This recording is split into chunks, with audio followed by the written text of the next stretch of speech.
Good morning, afternoon, and evening, everyone. Welcome to the Gameweek 31 pod of the FPL Wire. It's an early start for us today. We wanted to get this pod out on Friday morning to allow most of you to listen over your morning commute. I'm your host, Zoph, and I'm joined by two delighted Chelsea fans, Late Riser and Pras. Farmer got you feeling blue this morning, LR? Yeah, man, at least he got a return. It felt nice. And because the more popular captain, Salah, didn't do much, it felt all right. Sort of like a grey arrow, didn't move in either direction much after the wild card, which is not nice. Pras, some celebrations last night from the looks of it. I mean, celebrations every night, man. This is my first time potting at 10 a.m. and I think you can see it on my face. I've woken up half an hour ago, but fully taken the hit on the wild card. Like I think most of us have. That Gabriel injury was the right tone that set the whole thing. Didn't really work out, but yeah. Otherwise, it's been party in Delhi, man. So I'm good. How are you? Doing good, man. We got a bit of a dull, drab wild card, and I just thought again I'll be like a broken record. The football in general was pretty dull. We'll look through some of the stats. Only two teams who are now posting over 2xG over the season or even the last 6 game weeks. So I don't know what it is. In general, the football has been a bit boring. But either way, we're here, we plow on, and the next game week is not too far away. There's a lot of injury concerns, potential benchings, etc. we need to talk about. Let's jump right in with our sponsor plug. As always, all the data that you see in this on this podcast is from the Fantasy Football Scout members area. A lot of you guys will be on a wildcard this week, and so the stats tables extra will help you out with that. Some I'm expecting at least 10 articles to be churned out between today and tomorrow as well. So make sure you read them. It's compulsive reading for all three of us. I can say that for a fact that we make sure that before we make our decisions on the week, we always read every article, whether it's free or paid. And it's even if you're not become member, definitely check out the editorial. I think it's by a distance the best in the business. And as you guys know, NordVPN has been a long-term partner of the FPL Wire. If you're bored of the streaming libraries in your country, with NordVPN, you can access content outside your region, get access to a wider library on your favorite streaming services. And if you're traveling outside your country, you can access your home library content. Every purchase of the 2-year NordVPN plan using the link nordvpn.com/the FPL Wire will receive an additional 4 bonus months on top. Not much of TV, I'm guessing, this week, guys. Not much are happening at all. I mean, IPL is keeping us busy, so we're Which done has with that. also Plus, been there so was boring. yeah, so there's not much that's happening. I don't even have a show to recommend at the moment. Do you guys have anything? I just want to use this slot to shout out people in Asia who watch football. Like last 3 nights, I've been trying, never made it till full time. So, instead of a show recommendation, I just want to give a big kudos to people who follow football in Asia and actually try to watch the games that start at 12:30. And this is the easy time zone because the clocks have changed. Normally it's 1:15 or 1:30. Man, like hats off. It's tough. The only show I've got lined up is Guy Ritchie's new show, Mobland. There's only one episode out yet. Let's see how it is. What's that probably over the weekend? I've heard the early reviews on that are pretty decent. I hope so. I mean, Yeah. his movies and shows have all been a bit like repetitive of late. But anyway, back to topic. It also Nord also has an efficient anti-malware and anti-spyware protection tool. It highlights any attack and deletes it before it makes a mess of your computer. Grab your exclusive NordVPN deal by going to nordvpn.com/the FPL Wire. It's completely risk-free with Nord's 30-day money-back guarantee. Sign up using the link in the description below. Right, guys, let's get started. We finally had the announcements yesterday. Yeah, big shout out to the guys who do these predictions, right? Tala, Ben Krellin, Planet, FPL James. There is even FPL Spaceman, Ted Lasso. Like so many people behind the scenes who sort of collectively use their brain power to help us out, and it was bang on. Like including not only the ones that moved, the one that didn't move, the Nottingham Forest one. So I think it was completely spot on. So we talked about these fixtures and we talked about the implications for 32, 33 in the last pod. But I think what this also now increases the probability of is the 36, 37 thing that we were talking about, which was basically that the final, the teams that will make the FA Cup final, their games are likely to, again, we can't be 100%, are likely to move to game week 36. Now, next week's European games are going to be very important for this, the probabilities, because let's say Villa lose, Man United lose, even the first leg, then the likelihood reduces a little bit, because remember, these issues come up because the more the teams are in Europe, the likely chances, and especially Villa, the likely chances of that moving, because as you remember, Villa play Spurs, and if Villa is still in Europe and Spurs are still in Europe, that complicates the Game Week 37 game. Has this changed any of your thoughts regarding chip strategy, LR, potentially leaving the bench boost or triple captaincy for the potential double, I should say, in 36? No, man. It's too much of an effort holding on right now with doubts and everything. And albeit if we have one or two more injuries, then I might have to reconsider. But the plan is to just keep the powder dry, maybe take a hit or two, and get done with it in Game Week 33. I definitely want to get You the mean for bench bench boost. boost? Yeah, bench bench boost, at boost, least yeah. get it out of the Yeah. way in 32, 33, because then it's just going to get so messy. By the time you get to 36, you'll be focusing on your 14th and 15th player, more scope for injuries. So the triple captaincy, in fact, I am tempted to leave it for maybe a potential double or maybe even a single like a Marmoush against Southampton. We'll talk about that over the course of the pod, but definitely the bench boost, I think you got to use it 32 or 33. For the Assman guys, obviously it's a little bit different. We'll talk about the potential windows for them as we go on. How should we start, boys? Let's talk first up about the big injury. Now, the news we have yesterday, we actually got an injury update from Arsenal, and this is actually a clear one for a change. Gabby is out for the season. Now he's targeting a return for next campaign. So that's pretty much him ruled out for what we have of the remainder. I saw an interesting stat that Sky Sports put up yesterday in terms of Arsenal's numbers with and without Gabriel, and there's a marked difference in terms of the goals they concede, the points they gain, etc., etc. They're objectively a worse side. Is going something like a Gabriel to a Saliba just a simple move, or what do you guys think? Russ? I mean, I think it's a little complicated. I think, look, Arsenal defense, it's all relative, right? Arsenal defense could be a little worse than what they are, but they could still be better than other defenses. Like, who else is a defense that you can say that I can completely rely on these days? Again, people will say Arsenal, but no doubles, right? So if you're just comparing apples to apples, then Arsenal will have one extra game if you're free hit in game week 34 compared to Forest. So simple as that. So I would still say, if money allows, then I think going for a Arsenal defender makes sense. But at the same time, right now, Arsenal defense could be a little bit in flux. It could be Kivior who plays there. It could be Timber who plays there, and White plays on the right. So unless you're 100% on who plays, I think Saliba is safe if you're doing it this week. So wildcarders this week could consider Saliba. I think people not who wildcarded earlier or have not wildcarded, they could have other options because they have a deep bench. They don't have to make the decision this week. Take a couple of weeks, because the decision isn't just who you want. It's also how much budget you need to take out. So let's say Gabriel needs to, you don't need any money, right? Your moves don't require any upgrades. So therefore, you can do Gabriel to Saliba if you wanted. But let's say now you're tempted by Murphy to Rashford because Rashford is looking really, really good every single game. Then maybe Gabriel to a cheaper guy, could be from Arsenal if he's nailed, or could be from any other team. That could also make sense. So it's a little relative and team dependent. Yeah. Yeah, the only other thing that I want to point out is that while the entry point for Arsenal is good now, so if you're doing the Saliba move, like if you're decided that you want to do Saliba or Kivior, do it now, because then you're getting Everton, Brentford, Ipswich, and Palace. Because the outlook of fixtures from a clean sheet point of view, as well as the rotation point of view, isn't really great after 34, where you've got Bournemouth, Liverpool, and Newcastle. So three fixtures where without Gabriel, you would say the clean sheet odds are going down. So where we had this perception that they're a long-term hold, they are not great after the double. So if you're making the move on Arsenal and to sort of increment the points potential that you're getting from your Arsenal defender, do it now. Otherwise, then think creatively. Well, I think Kivior, I'm pretty confident is going to start in place of Gabriel. We had a long period in the middle where Gabriel was injured. Kivior started every game over that period. Granted, Ben White was injured over that time. So that maybe that is a little bit different. But in general, from what I've seen, Arteta doesn't mess around with the centre backs. Once he picks his duo, he'll usually try to stick with them unless there are injuries. But the curveball here, of course, around 32 is a Real Madrid game.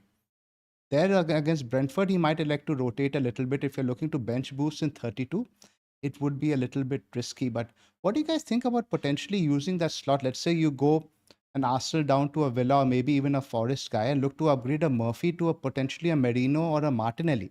Because if you look at the 33 fixture in terms of attack, Ipswich and Palace, it looks really good. Even the Bournemouth, Newcastle, Southampton fixtures, don't like them so much for defense, but for attack, there seems potential there. It's not a great attack, man. Like, I don't know it in any game in which I've come out and said I need a double attacker from this team, and Saka is going to hog even more chances than they were. Like, you can also argue he'll make They'll the make attack more. better Yeah. and create some. But again, Merino and Martinelli just pointed out two guys, but it's not like Trossard won't start again. So not only are they not the talismans, not on penalties, not as effective, they're not even nailed like for a double game week. So look, you can. We're getting to season end of the season, and mistakes will not matter that much. They can just sit on your bench later, especially a Marino type player.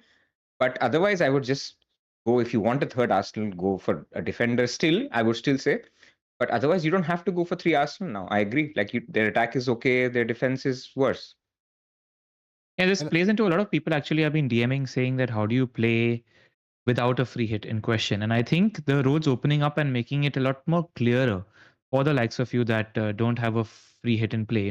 Like you can target teams like Chelsea, Liverpool, who have fixtures throughout, who are looking in a good moment at the moment and have motivation up there. You could target teams like Newcastle, who have a fixture in 32 as well as a really good fixture in 34. So that's where your focus would shift if you were somebody who wasn't on free hit, and you would actually hope and look to ignore teams like Arsenal and Aston Villa, which have a double in 33 and a blank in 34. Like you have to forego these sort of teams when you're sort of planning the schedule. still going to be difficult for those of us who wildcarded last week, right? I'm just looking at most teams. Most are going to have two City who are going to blank, three Palace, at least a couple of Arsenal. It looks Yeah. a bit difficult to navigate without it, especially if we set up the way we did last week. Those that have done the wildcard last week without a free hit already have planned for the blanks. I'm pretty sure about that, unless they wouldn't have played the wildcard. Exactly. Like they can't play the wildcard we did without a free hit. It all needs to come into congruence. So what did you guys recommend people go? I think most of us with a Newcastle defender on the bench, you wait a week, see what happens in the Champions League. We get some data, see how Kiwior, etc. performs. I still like going for Kiwior over Saliba because watching the bonus points last game, he was hogging them up. Even though he came on much later than the other guys, he was still clear by a significant distance for the 3 bonus. And in general, I think he's a good centre back. He starts for Poland. He's a good player. I rate him quite highly. So I think if you look to save money, that's a decent downgrade there. Saliba now is 0.1 more than Gabriel for those of you who left 0.0 in the bank. So you can't get there in one move unless you have some cash. But otherwise, I think the Forest guys really appeal. If you're looking outside the doubles. Anybody else? Yeah, I like the Forest picks. I think what you have to do is now, I think I'm in agreement with you that holding the powder dry, if you've got 3 players playable, is a good option. If you don't, then maybe jump on a Kiwior because it's a good entry point against Everton. That said, uh, see where you're looking to bench boost, whether that's 32 or 33. Find a good player that has a good fixture then and see how that plays out into the end of the season. So Forest fits that bill where they've got a great fixture in 32. They've got an okay fixture in 33 against Forest. But the good thing I like about Forest is that they have good fixtures towards the end of the season as well. So if I'm looking at fixtures, they're very playable fixtures. Brentford at home, Palace away, Leicester home, West Ham away. And not many teams have good fixtures at the end of the season. So Forest sort of fit that bill. And I was talking to you guys before the pod. Every team between third and eighth, I think when you're looking at durability of X motivation, it's high up for these teams because everything's to play for in a climate where profit and loss management, financial sustainable rules matter so much. Europe is of prime importance for these clubs if they are to spend and adjust the books. So I think these teams are going to be motivated until the end of the season. So Forest is a good shout. Anything more to add on the Gabriel discussion, guys? Yeah, I mean, yeah. Go on, Pras. No, I just wanted to say on Kiwior, I'm not convinced. So I just wanted to put that. Like, it's bench boost season, man. Like, so personally, with my play style, I would not go Kiwior this week. Definitely. I Not want to this see week. him I'm saying play. because you get at least 2 more games sample size with the Madrid You game. will get Real Madrid first leg and you will get Gameweek 33. But I'm just saying it's actually a great entry point to go this week. But if you're going this week, especially on Wildcard, I would hesitate. Like, I would just go Saliba, man. Like, funds are not that much of an issue now. Now there's no Haaland. Okay, Saka is back, but you have to choose between Saka and Palmer. You could even go on wildcard without Salah now. Like, I mean, Salah's fixtures and he's not captainable most weeks. We'll talk about captaincy. So I don't think funds should be as much of an issue. Bench boost is like, imagine your defender doesn't even start both the games or whatever. Just wanted to put that. Something could happen. That's because another problem we have, plus the way that I've set up, and I guess most of us have set up, that Gabriel's spot was going to be a perma play defender. We were planning to play him almost now every week to the end of the season. So you could argue maybe you go for a Villa guy, but then the 32 spot is dodgy. Villa's fixtures and their defensive form, etc., is a bit dodgy. So if you go by that one, there's not many candidates really that are there now. I think Forest are the only one I can really think of. It's the only team you can say that, yeah, okay, I could play them pretty much every week now till the end of the season. I've got a couple of shouts I want to talk about actually. Now we have a Cucurella posting 2 double-digit hauls, posted a 6-point haul yesterday also. He's one of the few defenders that's capable of offering points potential on both sides of the pitch. What happens is when we get tunnel vision by double game weeks, we tend to forget players that are actually just showing good FPL potential. Just at the base value, they're showing good FPL potential. I feel like Cucurella is getting overlooked as one of the best defenders in the game, period. Like, yes, the problem with Cucurella is that he's got tough fixtures on the other side of the double, where 34 onwards he's got Everton, Liverpool, Newcastle, United, Forest. These are not the best fixtures to end the season. You hope that he gets a clean or two, but they don't look like clean sheet fixtures. The motivation is up high. But if you're somebody that's definitely bench boosting in 32, I like Cucurella as a shout. I really, really like. He plays Ipswich at home. And even yesterday, he was living in the box. When the ball is coming from the other side and when ball is getting crossed, he's alongside Jackson and Palmer as the guy, and Enzo as who's responsible for heading the ball. I remember once the ball just bypassed him and went to Sancho and he shot it, but he was alone. I just think he's incredibly attacking as an option. Similarly, if you're looking at bench boosting in 33, then I went with Dorgu on my wildcard as well. People say it's United bias, but his numbers are really, really good. He got 0.88 on NPXGI. If I suggest you look at his numbers in the Sociedad game as well, he's taking a few shots. The only problem with Dorgu is that game in 33 comes after the European game. So there could be some rotation. So, that's why that pick is still suspect. If you're waiting till 33, one thing I really, really want to monitor is what Bradley's up to. The thing is, the entry point is not good this week. I would want to see if he plays this weekend, and maybe in 32 we can go for somebody like Bradley. Good, solid team.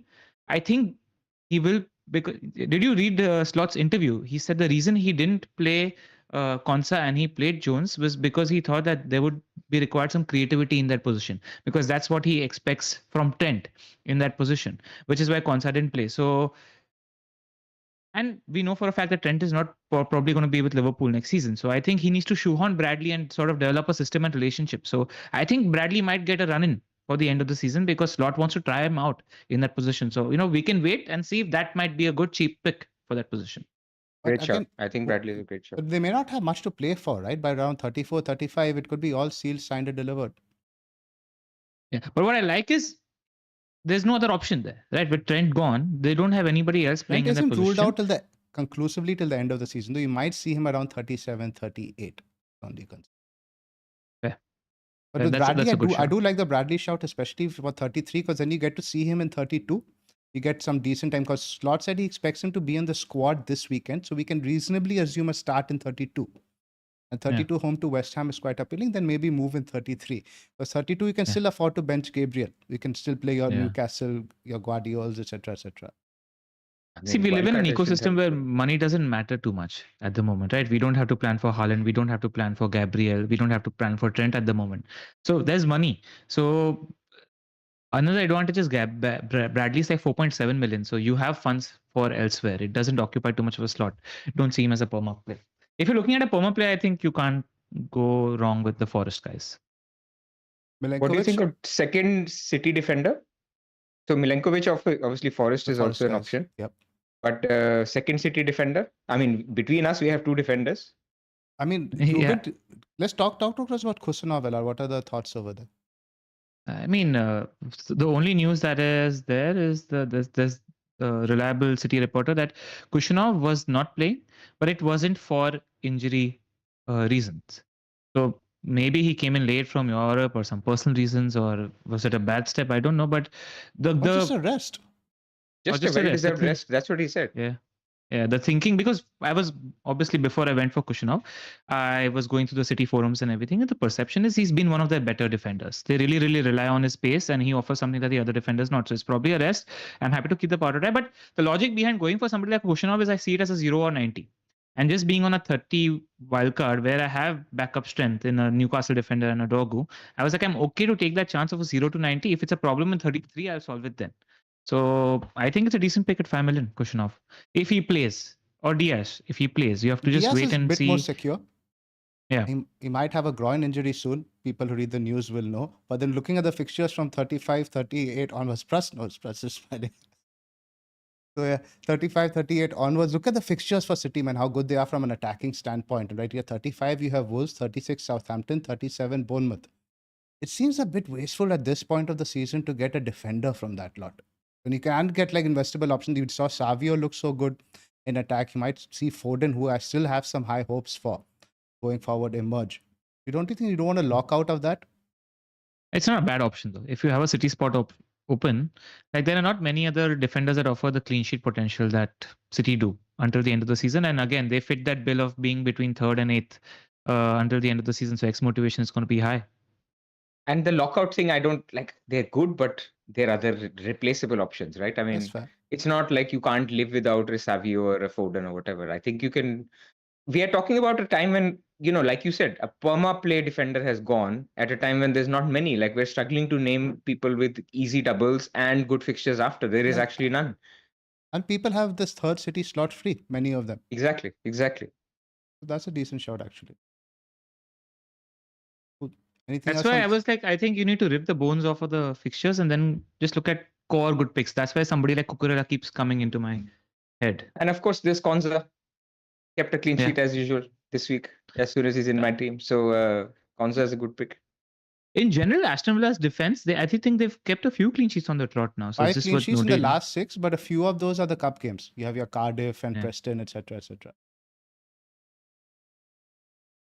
And that was like the result. Just wanted to say, if people didn't notice, the result 3-0 Aston Villa versus Brighton was sort of a freak result. Like the XG underlying numbers were sort of 1.2 versus 1.2. It's just that the goals fell, and Brighton had their own chances as well in the game. Guys, let's just go through some of the games. We can discuss our observations, and accordingly, then we can lean into the wild card. And or do you guys want to do AM first? Because there've been a lot of questions about the AM chip. Should we just get that out of the way?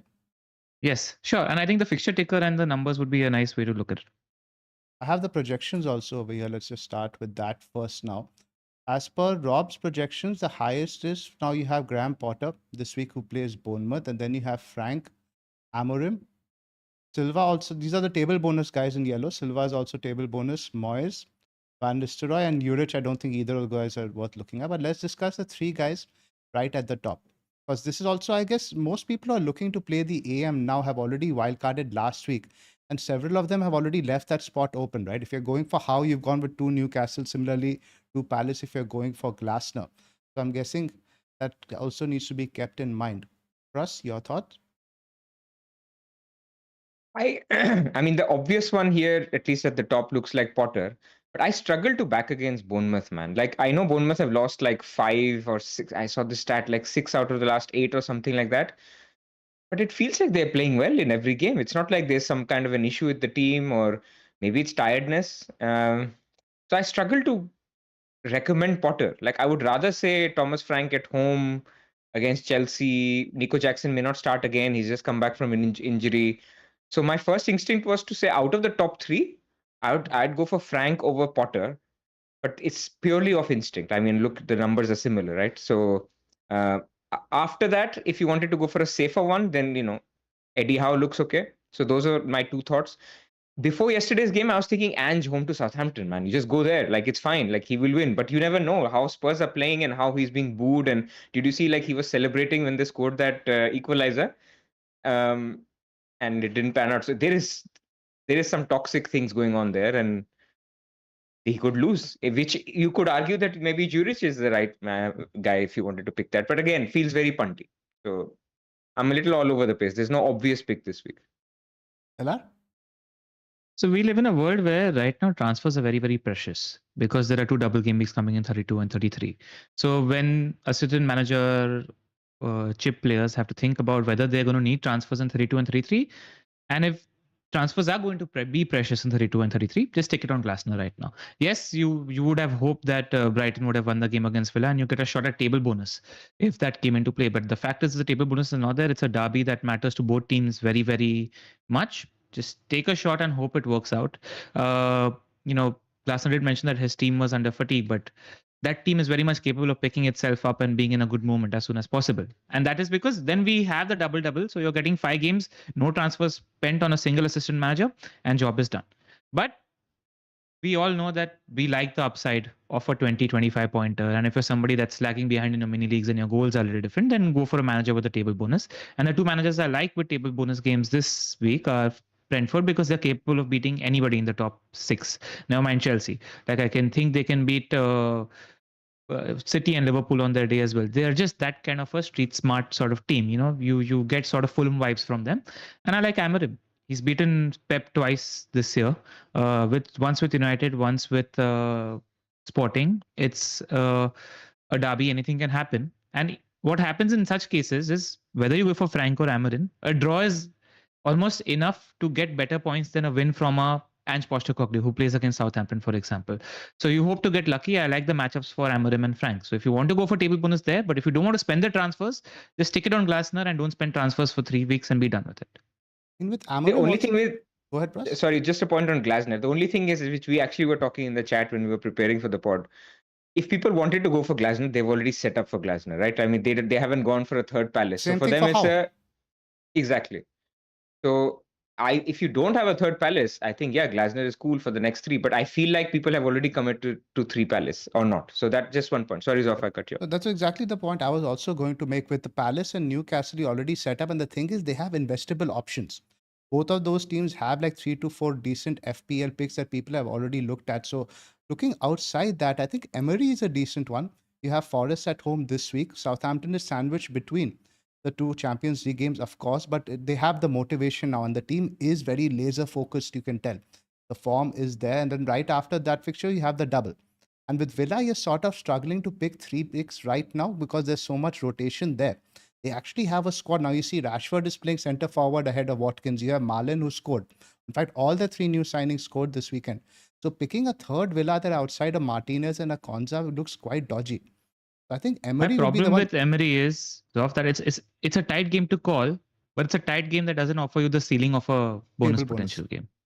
So None like of them. that's why I wouldn't do it. Like that's my pure premise. Like if you're taking a close call game, then take a table bonus game. Otherwise, go for I'm somebody just where you're trying to not. look and let's just go back to the teams that have the doubles, for example, now. Which But because you want wouldn't you guys have presumed that if anybody is wildcarded with the view to play the assistant manager this week, I am certain they would have left the Palace spot open. Like I'm certain. Like some it's haven't, like a lot of, like I was looking at Harry's setup the other time. He was planning to go with Emery, hoping that Brighton beat Villa this weekend. They would have the table bonus in mind. A lot of people have decided that they would actually go outside those two teams. Which makes less, I mean, to each their own. But if you're only getting 4 games of your assistant manager, then you could have waited till 36, 37, 38. Like the Yeah. idea of playing it in 31, 32, 33 is to get 5 games. Right. So, I mean, look, that comes as a surprise to me, very honestly. Because people didn't want to mess around with the whole money hogging, transfer hogging later on in the season, get it out of the way. So I do get that. And the problem does happen because Newcastle and Palace have good FPL options. You could argue any of those picks could outscore the respective manager, right? So I do understand that school of thought as well. So, like I said, those two are obviously the no-brainer picks. If you've set up, we are trying to look for outside those what we can suggest. I'll just shout out then. Amorim has 2 table bonus games in a row, by the way. The next game against Newcastle is also a table bonus game. So if you fancy 2 shots at a 20 plus pointer, I don't And think then it's you a have bad he Wolves. shot. had 3 in a row. Even had Yeah. Nottingham Forest, obviously we lost that. Yeah. And then you have Wolves as a sort of banker game also that gives you that insurance, right? In that sense. What? Zoph, you praised Man United to say banker game? And Wolves are in I'm a good shocked. moment. It's early. We're it's going to early be in the potting day. more in the morning going forward. Yeah. Just while we're at Wolves, shout out to Ipswich Town. I think the game that and especially because we're friends with FPL Rouser, who's an Ipswich fan, just so that the bottom half of the table is interesting. The Ipswich versus Wolves game is the one I'm looking forward to the most this weekend. If Ipswich do beat Wolves, then there's only 6 points between them going into the final 6-7 games of the season, which might make the bottom of the table battle between the two a little interesting. Hope so. I think outside the box, like I said, saving transfers has to be a priority. I don't want to be using too many transfers on these guys.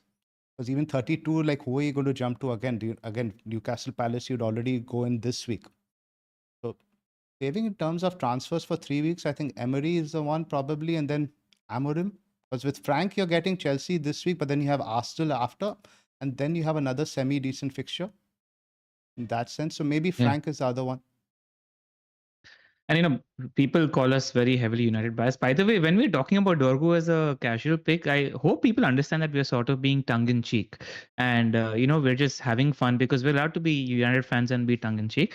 But I will say that we are in a decent moment. Even against Forest, the underlying numbers were 1.66 for us compared to 0.5 or 0.6 for Forest. So outside of that big goal that Elanga scored, Forest didn't offer much. We didn't offer much in attack either, I would say. But we're in a decent moment, finding some defensive stability of late at least. Do you concur, Pras? Yep, I think so. It's better. It's better. Look, I don't mind dishing out at or dissing Man United a little, but it's better. So right now the results are not coming, but performances are on the up. Anything more on this, guys? Get to discussing the games. No, man. And if you're somebody who's not used it on Glasner, then go Glasner if you want to save transfers. But I actually disagreed with your point where you said that saving transfers is the priority, right? Like a transfer is going to give you what, 5, 6, 7, 8 points plus. We've seen it. Like my season, I'm not hovering outside the 1 million rank because I did decently by being lucky in the assistant manager chip. I think it's the most powerful chip. Like I think you prioritize your assistant manager over transfers for other players. Like let's say because of the results that pan out, another manager who has great potential opens up next week with a 20-point ceiling. I think you chase that over a transfer elsewhere is my thought. That's all. Like I would prioritize the assistant manager chip over transfers. For sure. Cool. Let's discuss some of the games. First up, the Bukayo Saka show. Arsenal 2-1 Fulham. Not much from Arsenal in the first half, much better in the second. Saka, obviously, do you guys expect him to start the next game against Everton? I think so, maybe 60 odd minutes. 60 is possible. I mean, he'll obviously save him for Real Madrid. LR is laughing because we just have to be clear that people who didn't own Saka were very triggered by the Saka goal. I mean, just to be very honest. Because everybody basically saw it coming, but people who owned Saka got 8 points anyway. So there's a little bit of salt there, but we can move on. Is that why you're laughing, LR? I just want to give a shout out to my boy Hibo, who got a much deserved 8-pointer from Saka. Yeah, much deserved. Yeah. But we got 5 much deserved points from Foden as well. So we should when we come to Man City, we will also talk.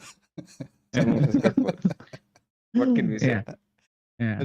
But there wasn't much in it. Like Palmer got 6 points also. There was there was not much in it across. There should have been more in it. That's the point. Yeah, but it wasn't. I'm telling you, like by the first day, we knew that we were losing ground in all likelihood, but at least we made it like a draw. It was gonna be a draw. That idiot got a yellow card, right? He was on for 2 bonus as well. But anyway. Yeah. We already discussed the Gabriel injury. I thought Martinelli looked quite impressive. He's somebody I have an eye on. I think if he can maintain this sort of form over the run-in, he could be quite useful as a pick. But apart from that, Fulham, not much you can read into. Gabriel, we've discussed already. Saka, an inclusion in Gameweek 31 wildcards? Yeah, I think so now. Can go there. Yeah, because also you're 1 week closer to your bench boost week, right? So that's the thinking, where we had 1 extra free transfer when we were planning. Now you're closer. So that's why I would say, yeah. I would still like to call that there's no way he's starting the next 2 Premier League games. One of them, he's still getting a rest because he's going to start definitely both the Real Madrid games. Spacing is very generous, Pras. So it's Tuesday. Yeah, but 4 games in a row. 4 games in a row, you see him 60 starting. minutes, I think is possible. Tuesday, because it's a Maybe. Tuesday, Saturday, Wednesday turnaround. He's getting a lot of rest either side of that. No, man. They have no incentive to, like, Nwaneri is playing absolutely fine. Like, they can be a little bit more careful. But yeah, okay. If you wanted to go by minutes, okay, he could get 120 minutes either way, right? You could get a 70-minute and a 40-minute kind of thing, or a 40-50-minute, or play 60, get taken off early in both games. That's possible. Yeah. And but I'm just saying minutes will be a problem. Brentford also, you could potentially look to bench him if you're bench boosting in 33. That's also a possibility, right? Yeah. Yeah. I mean, for people with Palmer, definitely Ipswich at home in Gameweek 32. And then you go to Saka in 33. Of course, it takes an extra transfer. But exactly, do you book in that transfer? Is the question I'm asking. I don't now think that Spurs at home is gone, and the fact that people who went Palmer knew that Saka should not be starting and he didn't, but now he has started one, done well. So yes, there is now a bigger case to go straight to Saka. Move on to Wolves West Ham. Bit of a fortunate result, I thought, for Wolves. West Ham had some decent chances in terms of XG. They didn't create much. Not really much of interest to us, I think, either team now, FPL wise going forward. I mean, still people who are strapped for money. I don't know how they'll be strapped for money, but could look at Agbadu because a decent entry.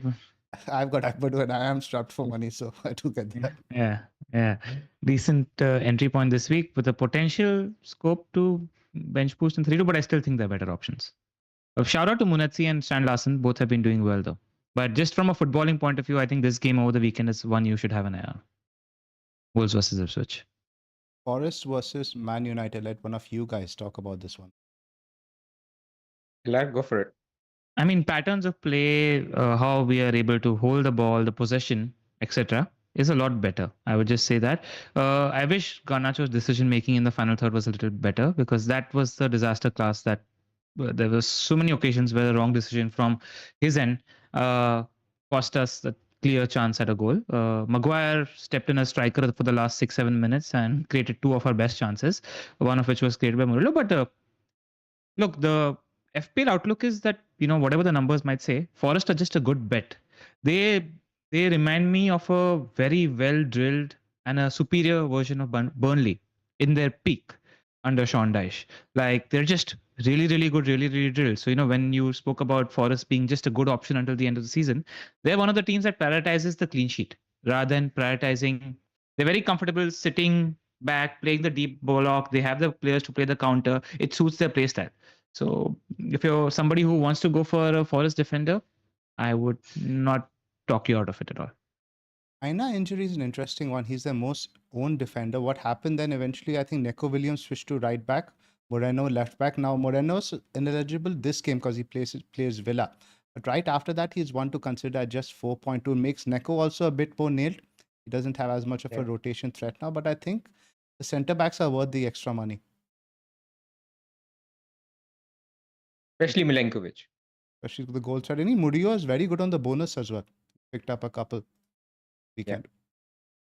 Not much more from this. Like, he's a pick tailor-made for like you, Zoph. Like great on minutes, has that points potential on the other side. You're not worried about it. You can use them as a perma play so that you get your peace of mind. So I wouldn't talk you out of it at all. Probably leave it to another week anyway. I have a bit of decision fatigue, and I think that'll be a case for most of us, right? You don't want to think about having just done the wildcard just 2 days later. So as far as possible, I want to save a transfer this weekend at least. Next one, Bournemouth. And the point that Pras makes is correct, right? We don't know where we want to spend money, etc. when we are eventually bench boosting. So holding the powder dry is okay. The next one, Bournemouth Ipswich. I was very happy to see this result because this is the point of the season when you usually see one of the promoted teams fighting. And we do see that at least now from Ipswich, to an extent from Southampton as well. They got the point, but I'm rooting for Ipswich to make the end of the season at least a little bit lively. Wolves have potentially pulled a little bit too far ahead. But this is an interesting game in terms of the shots and all that stuff. Bournemouth, did they potentially miss Clivert? Were they a bit tired? What do you think, Pras? I think it was a bit of everything. Clivert is obviously very important to the team. I mean, we look at him from an FPL point of view on pens, but he's basically playing number 10. He basically links up play, so he's important. But I think they're a kind of team, they're a system kind of team that they shouldn't really rely on one player. They should do well anyway. I think it's tiredness, man. Playing Man City is never easy. Coming back after an international break and then playing midweek. Is there a motivational thing? I don't think so, because like LR said, they have a chance for Europe, so they should be pushing. I think it's just one of those freak results. Like I wouldn't read. This is why I'm not too keen on the Potter assistant manager this week. They could easily bounce back over the weekend. And like it's not easy, especially for Bournemouth players, because of the extended amount of running, exaggerated amount of running that they do. So one of the teams more likelier to get tired and fatigued also. Like the old club teams, you remember? Exactly. Same thought in my head. Exactly. Same thought. Yeah. They basically go all out till Easter, and then they used to go flat. A couple of seasons, and then the stamina came back, or other external devices helped. But that's it. Move on to the next game, Brighton Villa. What struck me from this one was primarily Rashford now starting a consecutive game at centre forward. I expected Watkins to be back now after being rested in the cup game, but now it really shows us that every position now, probably barring Rogers, is up for grabs in that team. Even Asensio, etc. They're all just playing so well, but motivation, form, everything looks good for Villa. You want to jump on, but I'm struggling to see the options you can say will start now every game. It's tricky. Like my head defaults to Rogers just because of proof. The guy started every minute available in the league, and that's why I'm like, okay, Emery just trusts him in the league. And again, every league game matters, right? He can't screw up the league games also. So my head just defaults to Rogers. But if Villa are out by the time we have to pick in 33, I would be tempted to pick Rashford just by seeing what happens. It's interesting because if you notice Emery's post-match comments, he was talking about how Rashford did well in training and scored 2 goals as a striker in training, which is why now he's using him as a striker. And now he has to decide whether he can play both together. They played together once against Liverpool, where Rashford scored a goal. And this sort of was reminiscent of how he spoke about Watkins and Duran together in terms of playing one, etc., etc. So that's why it's a wait and watch just a little bit on Rashford. For me, if you're in the market and you're wildcard and picking now, I would say Rogers just because proof of minutes over the season. Very risky because there's not a significant downgrade because even before the FA Cup semi-final against Man City, he could easily bench Watkins, could easily play Rashford, etc. Just don't know what he's going to do. Yeah.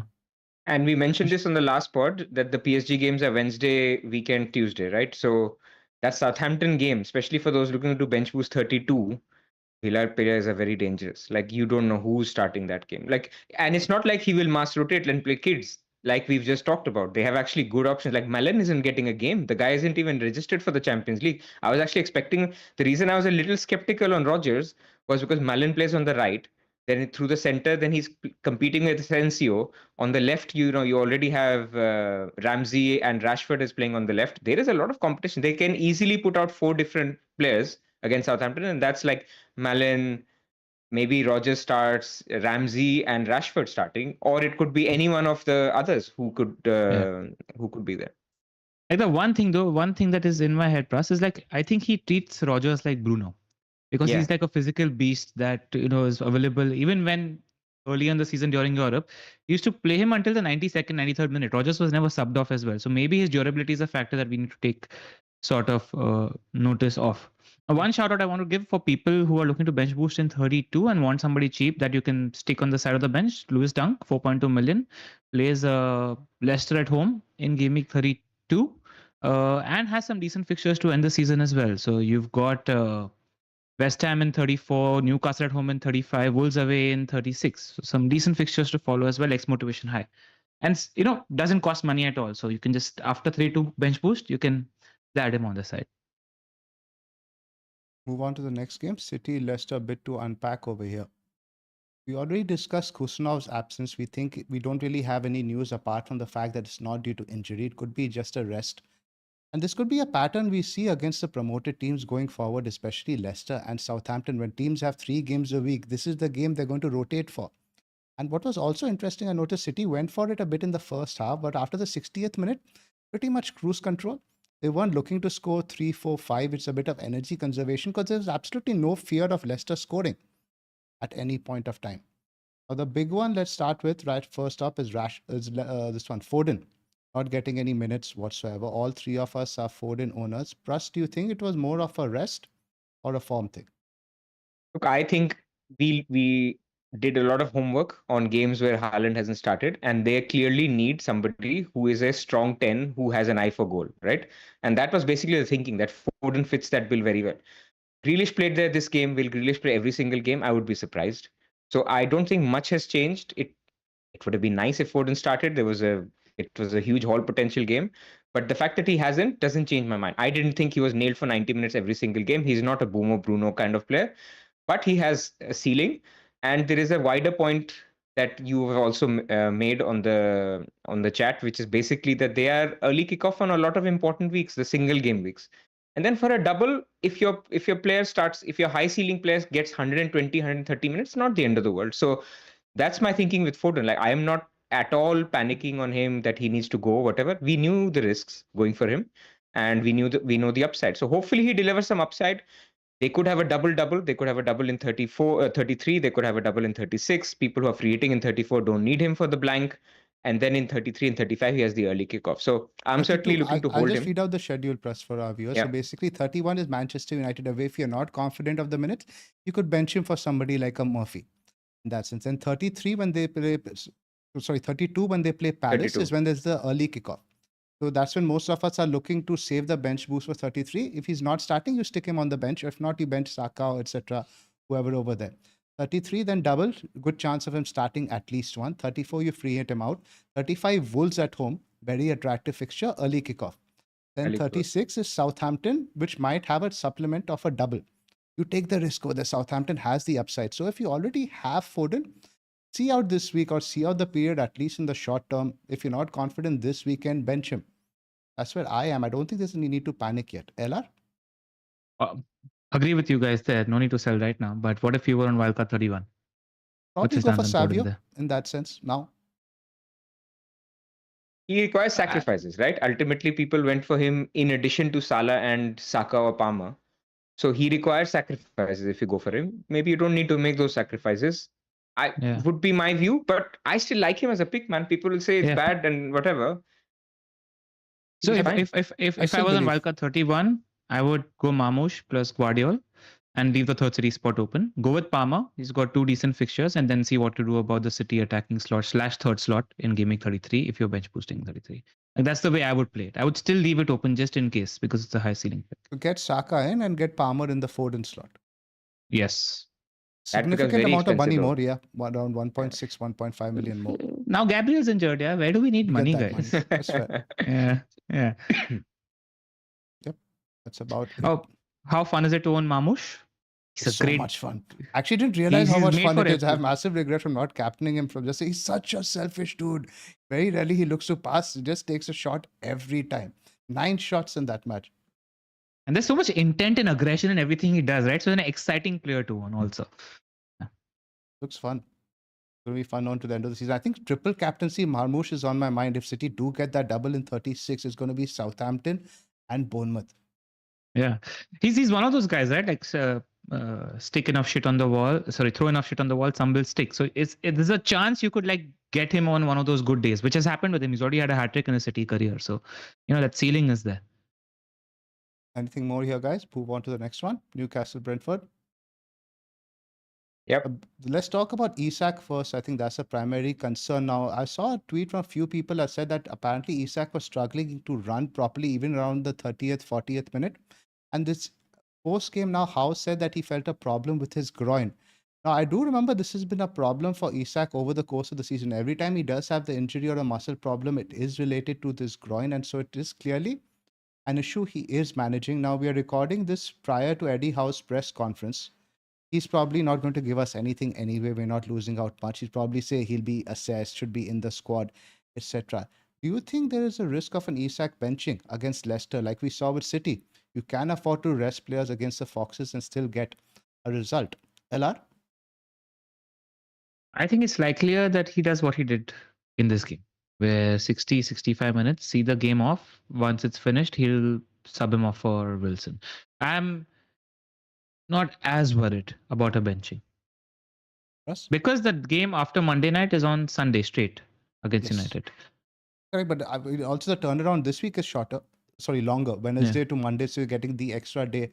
Exactly. But they do have Wilson, they do have Osula. I think they could potentially leave Isak there because if Isak does get crocked at this game, they're pretty much screwed for the rest of the season, right? Do you need to take a risk against Leicester over all other teams? Pras? I mean, when you put it like that, of course, there is a chance. But look, with these things, right, we are going to forensically analyze what Eddie Howe says. And there are, look, he could be very vague, which is what most managers are. But sometimes they're a little bit more open, right? They could say that, look, he has not trained, something like that. Like since the game, he's not trained. So those are little bit of yellow flags that you will pick up. And if that is the case, you play but not captain, because the issue here is that we don't have an obvious captain this week as well. So it's not just about do you play him, it's about do you captain him. And I'm a little bit on the fence. My bus team has him captain because I think he should be okay. There's enough rest period. Newcastle are absolutely desperate to get to Champions League, right? They think this is the next step in their evolution. They won the trophy. Fifth place could get Champions League this year, and they clearly have above them Nottingham Forest, Chelsea, and Man City, who are likely to get those 3 spots. So Newcastle need to push, continue to push, but all the reasons you said, that it's only Leicester, whatever, all apply. But at the same time, there's no more final. They have no other competition to play for. So why would you, when there's enough rest period, if he's okay, he starts. That's what I would think. And then the other element to it, if he's not okay, then if he's benched, does he need to come on? So what if you just captain him and hope, and if he plays, you get a captain. If he doesn't, you get your vice captain. That's also another thing. Also, like in the 60 minutes that he played, he could have scored a hat trick. He had that many chances in that game. So, outside of Haaland and Salah, he's probably the best asset in the game also, which is something we forget. And sometimes 60 minutes against Leicester is enough for him. So, and the point, right? Like Chelsea are sitting on 52 points from 30 games, City are sitting on 51 points, and Newcastle 50 points from 29 games. So every point matters that much for a team like Newcastle. But I just think they can get past Leicester with Osula Wilson. Not the game you risk Isak for. But again, we're looking for comments. Like Pras mentioned, if you hear something like that, he's not trained since then, etc., that would set more alarm bells off. Yeah. Apart from that, we got the Murphy assist. Trippier, not that attacking as we would like. No chances created. Livramento actually outperformed him in terms of underlying data. One you could be happy to hold. Yep. Anything else to add? Gordon, we don't really have much information. Not in the squad for this one. Was there not some news on Trippier? He said he had a cramp. Again, a similar cramp, so we don't. I worry about Trippier, man. This is what I was saying in the pod. Three games this guy, every game he has an issue. Every game. He's just his body is not. Yeah. No, and he's also not getting as forward. The days of Trippier playing as primarily a right winger are over. So who would be your 3 on Wildcard? I think Gordon. Let's see what the news is close to this weekend. If you can afford to bench Gordon for this weekend still and maybe keep him for the next double alone, I think Gordon is one I would look at. Otherwise, Livramento, Isak, and then Murphy. Either Gordon or Murphy. Yeah, Gordon or Murphy, based on news. Fair. But I think Murphy is just good value for what he offers, so it's like. Yeah, this Willock sub was a little bit annoying on the 60-odd minute. I hope that's not a common thing, and especially when Gordon comes back, then Barnes will also have to come on, right? So it's a little bit like, I didn't like it that now there's 2 players competing for his spot. But look, it's fine. And I don't intend to play Murphy after 32 anyway. Like, that's it. So where you can, get comfort from is that he has to play his first choice team. He can't rotate and rest and change things about too much. And Murphy's very much first choice. I can assure you that. It's just reduced minutes, not subs, not cameos. Yeah. Like he's far away from being experimenting until 36, 37, if at all. So again, I like these teams from Forest to where you can expect stability until the end of the season. Correct. He tried this thing on Barnes on the left, Gordon on the right. I don't think it worked at all. It didn't work. Early season he tried it, and then Murphy's had 15, 16 starts in a row. Yeah. No, should be fine. But I would, if House says Gordon is okay, then I would definitely go for Gordon on Wildcard. Because again, like, money is not an issue, right? You can try to build a team with Gordon instead of Murphy. That's Murphy's 9th assist for Isak. That's another thing that we have 7 out of his 9th assist. 9 assists this season, 7 have come from Isak, I think. Okay, there are 9 combinations. That's what I read. So yeah. So would have enjoyed the Murphy assist more if we knew Foden is not coming on. Southampton, Palace. Bit underwhelming from Palace, and like you mentioned, Glasner said that fatigue played a part. Mateta hooked off on 58 is a little bit concerning, but still a pick I think you would want to invest in. Munoz being taken off and his replacement Franco scoring is also something of interest. Plus, somebody now, do your 3 Palace change on Wildcard 31? No. Okay, so that's a different thing. So nothing has changed on Munoz. The guy was traveling all around South America, then played the FA Cup. So he was taken off because he was tired. Like, there's no threat on his minutes. But now, basically, the Southampton game is out of the way, where you were expecting big points for Munoz and others even. I feel you can be a little bit creative with Palace, right? Because now their fixtures aren't great, but they have double, so you still want to triple up. So firstly, if you were wildcarding now, Glasner is probably the most appealing pick out of all of them. So if you're looking to do something, I would leave one spot and maybe even avoid defense altogether. Like, think about who they have to play now, they have got so this week home to Brighton is okay, but Brighton is a good attacking team. Then they're And away that's to the Man insane City. derby. Like anything Yeah, can happen. exactly. Then they're away to Man City, away to Newcastle, home to Bournemouth. Again, Bournemouth similar, good attacking team, and away to Arsenal. In the next 5, there is maybe one clean sheet. So you can make a case to say I can go triple attack because I want to go 3 Crystal Palace anyway. Or I would say actually now Henderson becomes a little better pick because at least you get some save points. You can also counter that by saying Munoz will also get maybe an attacking return over these 5, maybe 2.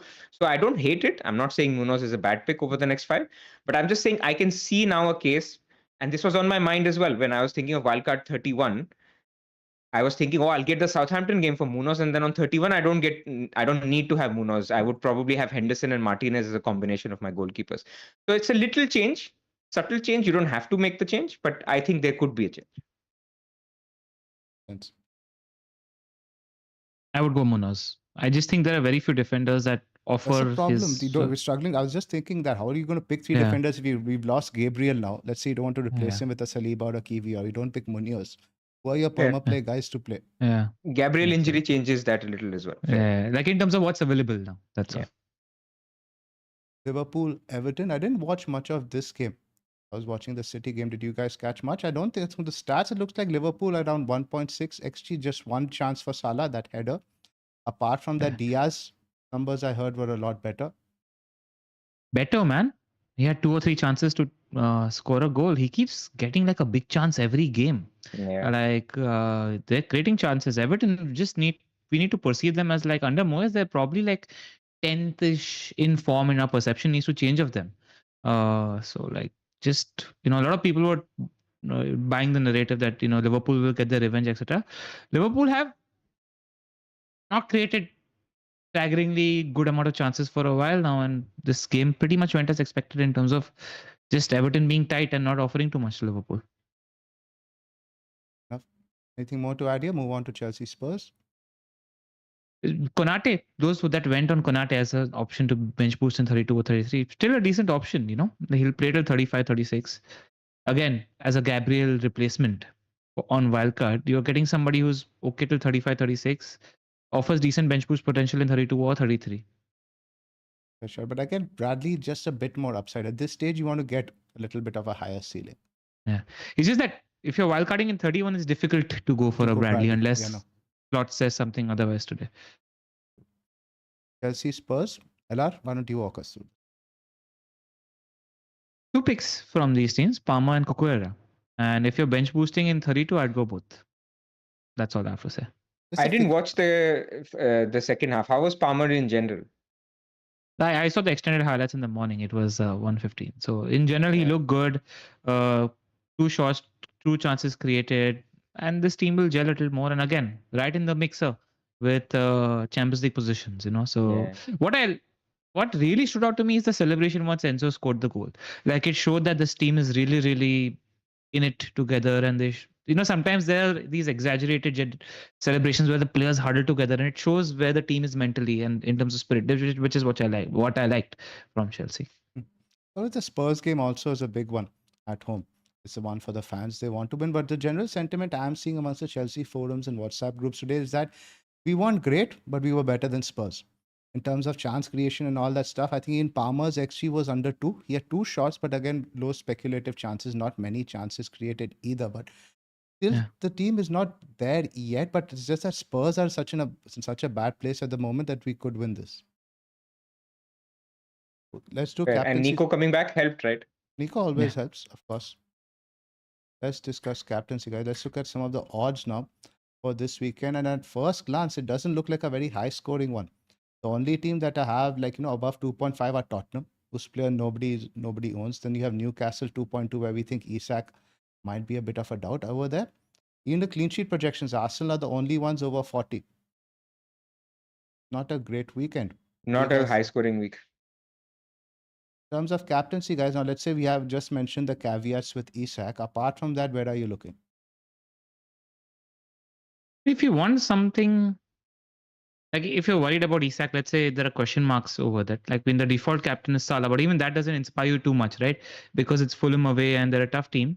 Like which game do I see at the weekend which could be like a crazy 2-2, 3-3 sort of game? I think Palace Brighton jumps out to me. Just while we are brainstorming, because that's the sort of game where both teams will definitely go for it. There's a lot of blood in that game. So somebody like a Mateta maybe, but his minutes are a question nowadays because he gets subbed off in the 60th minute. Even then, he looked quite impressive. He had two genuine chances at goal, hit the bar with one of them. So maybe you could go somewhere there. Marmoush, you mentioned, is a shot hogger. With United, the X crumble factor is always right up there. So that's something that you could look at. Palmer against Brentford, again, That's decent the one I option. like.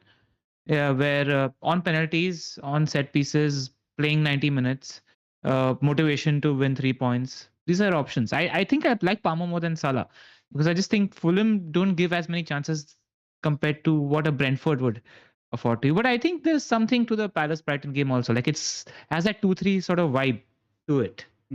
Fulham stats have actually been on a downward trend over the last few games, and they've actually been defensively much worse at home. I guess because they go a bit more attacking. But with Liverpool, they'll probably set up a bit more defensively. They'll go to a back three again. And Salah, we can't ignore the fact that his away numbers have been on another level this season. He has been considerably better in away matches that at Anfield. And I think we have enough of a sample size to say that's not happenstance now. Something to do with maybe the team sets up, maybe the way opponents set up. So of course, Salah, you can't really go wrong over there. But apart from that, like again, I have a feeling about Marmoush, man. He just seems like a player to me who loves the spotlight. He's loving being the main man now. Sort of that Haaland is out. Maybe there's a part of him that sort of wants to outshine Salah as well. This is the one. This is the game. This is the biggest stage you can get for Man City. And he's such a selfish player. He's taking free kicks. He's taking penalties. You're going to get 90 minutes out of him. KDB might start this one, Foden, etc. I think if I go away from Salah, Marmoush is one I'm looking at. I don't know, Any man. others? Like we here pick Chelsea players, captain Chelsea players, and you're like all the time, like Man United is rubbish. I don't know. Look, I think it's an okay pick this week. I think some midfielders could be better. Like Mamouche away to Man United is not that better than Salah away to Fulham, right? I mean, It's an EO even play, if you were to Pras. It's say, pure EO play. I guess I'm trying to go against Salah here, but is this the week for it? I'm not really sure. Isak was obviously the no-brainer captain. If I didn't have the fear, I still might go there if you get the all clear from Eddie Howe. I'm just trying to look at alternatives outside Isak and Salah. I'm on Isak as things stand. Answering it. okay, but then who's Yeah. our vice captain? That's basically the question to be had because there is a chance Isak doesn't even play. One of the two mids, Salah or Palmer. And I'll think about what Glasner has to say about Mateta. Just a decent outside sort of shot. But Brighton have shown improvement defensively. I think it'll be Isak, Salah or Palmer for me, if I'm being perfectly honest. We could have a funny week where people, it's easier to be a little bold in vice captaincy than captaincy because you know that, Isak might play anyway. So people could be a little bit more interesting in their vice captaincy choices, and then Isak doesn't end up playing, and you only find that out on Monday, and then, so it'll be a weird week from that point of view. Yeah, I think I will also maybe first name that jumped out was Palmer to me. This is why I was asking. I'll obviously watch the highlights on how they were with Jackson and stuff, but just feels like the most open game to me. And for at home, I just don't like taking anybody on. It's just very good over there. Isak smashed them last time they played there. That is true. Let's do our sleeper picks before we do the wildcard draft. So if you want to get involved, you've missed the first week of April, but it's not too late. If you A lot want to of get people involved, actually missed it. I noticed on our Discord I with the think whole I missed wildcard it. chaos. See, Bloody I missed hell. the second day myself. So did I miss it? Anyway, so if you want to get involved, you can play the public league, which is basically on the Sleeper app, which you can download from the top right QR code. And that basically gives you access to the public league, which we have. And the bottom right is the league code for that public league. There is another league, which is our Discord league. If you want to join that, you have to become a member on patreon.com/the FPL Wire, or you can become a member on YouTube, and then you get access to our Discord and a lot of other good stuff. But on Sleeper, basically, we are doing our weekly shorts, which is basically a 1 minute recap of what happened in the week. So there's football content in addition to FPL content, or football related content. And therefore, if you get involved, the QR code is here. Let's just do a free hit draft. And if you're tuning in just for Wildcard. this, sorry, keep saying free hit, Wildcard Draft. And if you're tuning in right now just for this section, do remember to hit us like and subscribe, guys. So we just put this one together and we will discuss where we would differentiate. So we've gone with Martinez, Henderson in goal with the reason we mentioned in the last spot. You get your doubling keepers, blanking keepers, etc., etc. With the Arsenal defense over here, we're going to double up Kiwi or Saliba. Otherwise, it's Guardiola, Livramento, Konsa. We got Saka, Salah, Savinho, Murphy, Sarr with Mateta, Isak, Marmoush. That says the same from the previous week. And there's a generous amount of budget left over here. So it should be affordable for everyone with some money for potential moves. So guys, let's talk where you'd go different. Let's start with the goalkeepers first. LR? I would go either Ariola or Raya, depending on how much money you left, and I'd put in Munoz instead of either Saliba or Kivior, depending on what you want at the spot. And the only other real difference is I'd leave that Savinho spot open because the money fixture was Leicester, and see if Foden becomes an option. And if I were to get an Aston Villa, a Man City attacker, I would get the Man City attacker in 33, if at all. So that's what I'd do. I'd see if I could find a way to get Palmer into this draft because I think the Ipswich game is good. Over whom? In that Man City slot? Over the Man City spot. Okay. So there would be 9. It would be a little bit difficult because you have to get fined 1.8 million over that in this draft. Pras? I mean, the one thing people need to, and because we can share our experiences from having done this over 3 days, you also have 3 days, is firstly the biggest headache is bench boost 32 or 33. So people first need to decide, do you have triple captaincy left and which week do you want to play? So like new information this week that we didn't have last week is Isak could be a doubt, right? So let's wait and see. So you, based on what Eddie Howe says, he may say that, Isak has been struggling, but we'll see if he can make it. That's already a little bit of a flag that do you want to triple captain the player in a double game week where the games will be 4 days, 2 games in 5 days. Wednesday, So if you're not, it's a Sunday, Wednesday turnaround for that double. Sunday, Wednesday, so 4 days.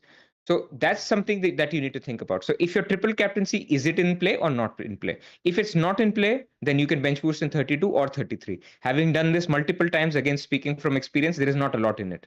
You probably get one extra doubler in game week 33, but you will also use one extra transfer to get to that one extra doubler in 33. So again, something you need to think about.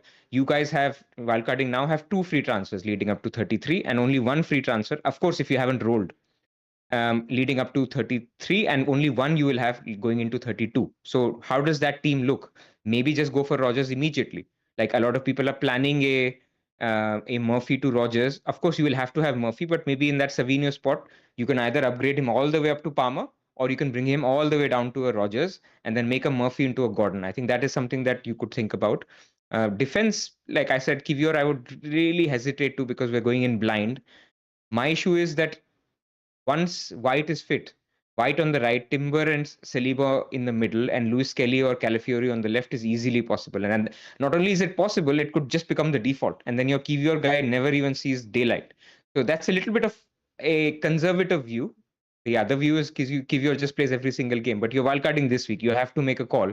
I would be a little bit more conservative there. So I wouldn't mind back to maybe a Raya plus Saliba draft and maybe a Munoz instead of Kivior. But these are just thoughts. These are all different Pretty thoughts. much. Just a few. One thing that comes to my mind from a strategy point of view, now that Isak's fitness is a little dodgy and his minutes a little dodgy in 32. Zoph spoke about how he likes Marmoush as the main guy. He's a genuine captaincy / triple captaincy option in 33. So you could anchor around the 33 Marmoush triple captaincy thought and then play the fixtures that way, where you go for a couple of Chelsea picks as your bench boost options in 32 because they have a plum game against Ipswich at home, and that allows you to transfer into City assets in 33 if you feel like, because you don't have to think of a bench in 33. So that could be just a thought that you could play around with and anchor your wildcard on. Yep. Anything in terms of Spurs 1 week punts against Southampton? No, right? Transfers are too precious. And if there was a standout talisman, there is nothing. Like I wouldn't pick anyone. Because he could rotate again with the Europa League in mind. The midweek, there's the fixture in the middle. Yep. Cool. Let's just do our bus teams. LR, you first. So I've got Raya, Livramento, Dorgu, Munoz, Salah, Palmer, Sarr, Murphy, Isak, Marmoush, and Mateta. And think I'm looking to save, keeping the powder dry. Foden on the bench at the moment, but that could change. If I was to start Foden, I have no idea who I would bench. Probably Sar, if anybody. So that's where I am. Playing Dorgo ahead of Kushnov at the moment, and I think I'm okay with that because at least Kushnov doesn't have goal potential on the other side of the pitch. So that's the thinking at the moment, keeping the powder dry and seeing where we are with the bench boost in 33. Is Pras your team? So Raya, Livramento. So Gabriel missing out basically means I get to play Livramento, so not the end of the world. Munoz and Guardiol. So that backline is actually quite all right.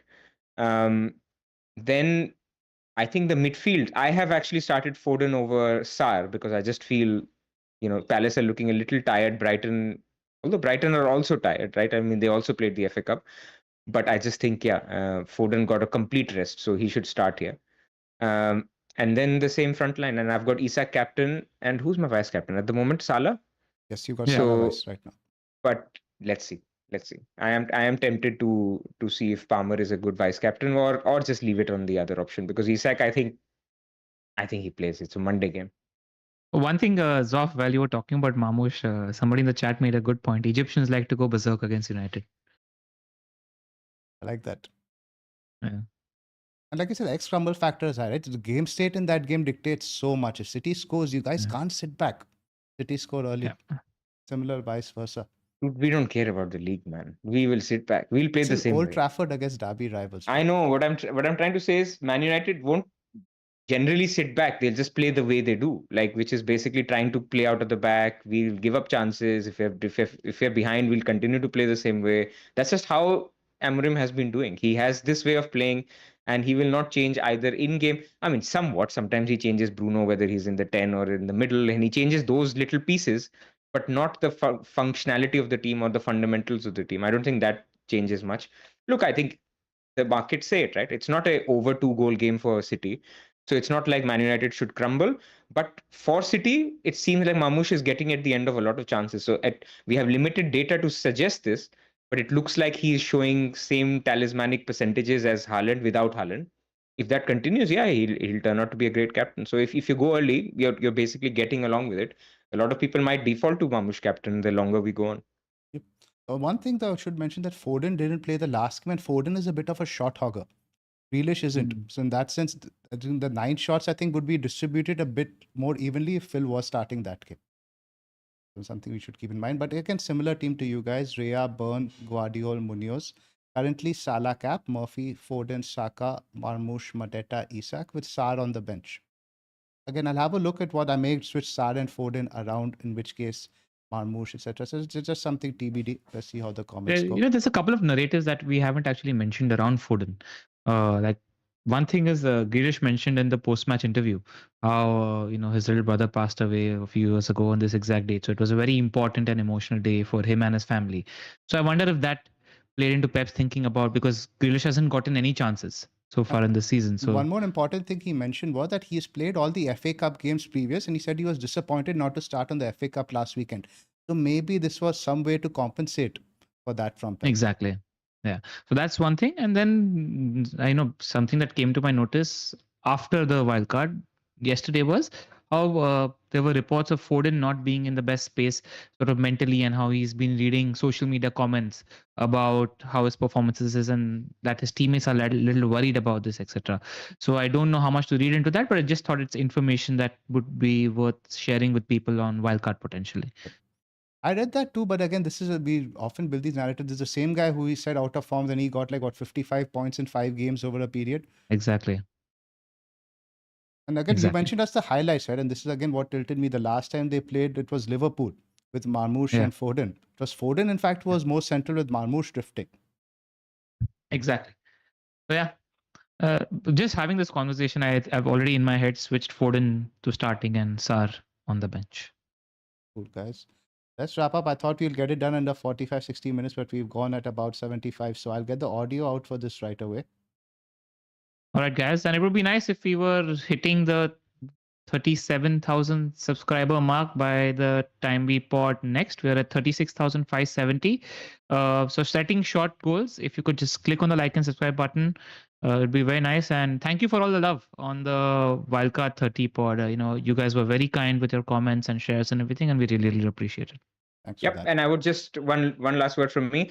People who are on Wildcard 31, we have done detailed deep dives in on Aston Villa, Crystal Palace, all the teams that you're targeting now. So check out the 30 pod again if you wanted to, if you missed it, because if you weren't on Wildcard, maybe you didn't. So check out that as well. So that in combination with this pod will help you out as well. Good point, that was. Thank you guys for joining us. Have a great weekend. We will be back again next week. Bye for now. See you.